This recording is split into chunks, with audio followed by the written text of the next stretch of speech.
नमस्कार साथियों, मैं हूं जनक लाल राठौर। आप देख रहे हैं छोटा किसान।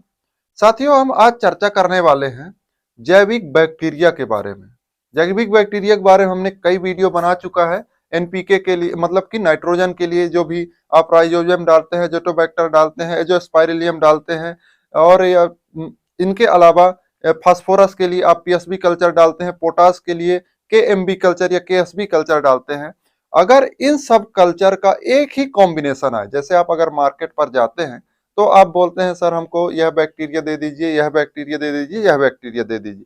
आप 3-4 बैक्टीरिया लाते हैं, एकत्रित नहीं हो पाता या फिर आप कोई ना कोई बैक्टीरिया भूल जाते हैं। अगर ऐसा हो कि एक मतलब कि एक ही बॉटल पर यह तीनों बैक्टीरिया आपको उपलब्ध हो पाए, मतलब कि एक ही बॉटल पर एक साथ तीनों बैक्टीरिया उपलब्ध हो पाए, कोई अलग अलग झंझट नहीं है, और वह बॉटल लाए, आप अपने मल्टीप्लिकेशन करें या फिर ना करें, आप अपने खेत पर उपयोग कर लें।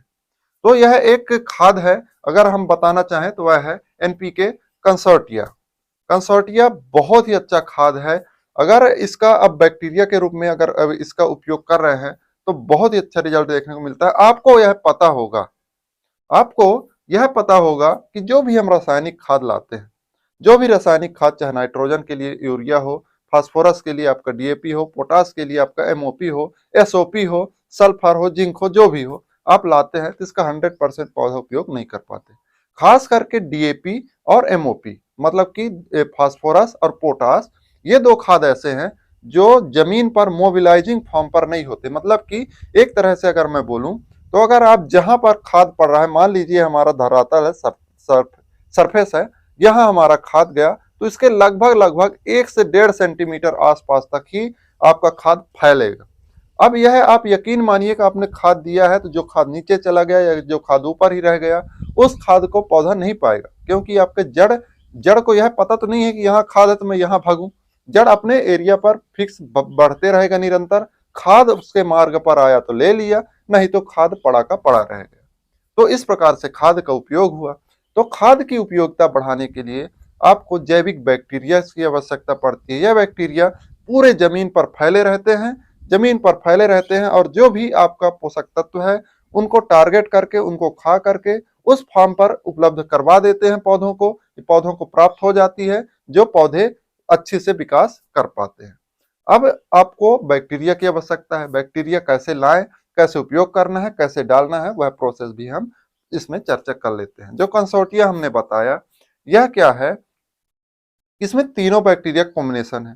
एक तो आपका एजोटोबैक्टर या फिर एजोस्पाइरिलियम या फिर राइजोबियम, चाहे इनमें तीनों से कोई भी कह ले, या नाइट्रोजन के लिए होता है।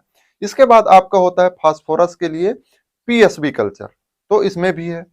केएमबी कल्चर पोटास के लिए, या केएसबी कल्चर, इसको पोटेशियम मोबिलाइजिंग बैक्टीरिया कह सकते हैं या पोटेशियम सॉल्युबलाइजिंग बैक्टीरिया कह सकते हैं, कोई सा भी इसका कह सकते हैं। तो ये तीनों होते हैं। अब 1 लीटर के बोतल को आपको उपयोग प्रति एकड़ के हिसाब से करना है। अगर इसको मल्टीप्लिकेशन करना चाहें तो लगभग लगभग आप लगभग मान लीजिए अगर 10 लीटर पानी ले रहे हैं, इसमें 1 लीटर आप इसको डाल दीजिए। 1 लीटर इसको डालने के बाद लगभग लगभग 1 से 1.5 किलोग्राम गुड़ को बढ़िया से गर्म करके घोल लें पहले। उसके बाद उसको ठंडा कर लें और उसको गुड़ को, पहले घुले हुए गुड़ को आप उसमें अपने बर्तन पर डाल दें, और 3 से 4 दिन तक, मैं तो कहूं अगर ठंडी का मौसम है तो आप 5 से 7 दिन तक रहने दीजिए। उसको चलाते रहिए डेली, एक बार दिन में 24 घंटे में एक बार चला करके ढक दें। बढ़िया जब आप देखें गजेरी आने लग जाए तो उसको बढ़िया आपके गोबर की खाद पर मिला करके छिड़काव करें। विधि यह है कि आप जब भी उसका छिड़काव करें तो उसके 3 से 4 दिन पहले रासायनिक खाद का उपयोग ना किया हो, या फिर 3 से 4 दिन बाद रासायनिक खाद का उपयोग ना किया हो, या फिर किसी भी रासायनिक खाद के साथ इनका उपयोग ना करें। दोस्तों, इसका मुख्य रूप से बेटर रिजल्ट कब मिलता है, जब आप खेत की पहली जुताई करते हैं।